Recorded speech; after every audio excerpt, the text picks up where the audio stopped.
Syederalun, latihan bersama bertajuk Security Bond 2023 di Teluk Oman yang berlangsung pada hari Rabu 15 Maret 2023 hingga Minggu 19 Maret 2023 dilakukan oleh pasukan Angkatan Laut dari China, Iran, dan Rusia. Kementerian Pertahanan Nasional China menyatakan bahwa latihan ini akan membantu memperdalam kerjasama praktis antara Angkatan Laut negara-negara yang berpartisipasi dan menyuntikkan energi positif ke dalam perdamaian dan stabilitas kawasan.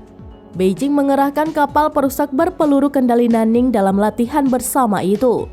Latihan bersama ini dilakukan di tengah meningkatnya ketegangan antara Amerika Serikat dan China atas berbagai masalah, termasuk penolakan China untuk mengkritik Moskow atas invasinya ke Ukraina dan dukungan berkelanjutan untuk ekonomi Rusia.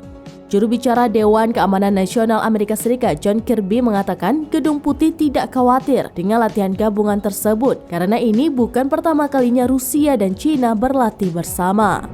Ketiga negara tersebut juga telah menggelar latihan serupa pada tahun 2019 dan tahun lalu, menggarisbawahi hubungan militer dan politik China yang berkembang dengan negara-negara yang sebagian besar dijauhi oleh Amerika Serikat dan mitranya.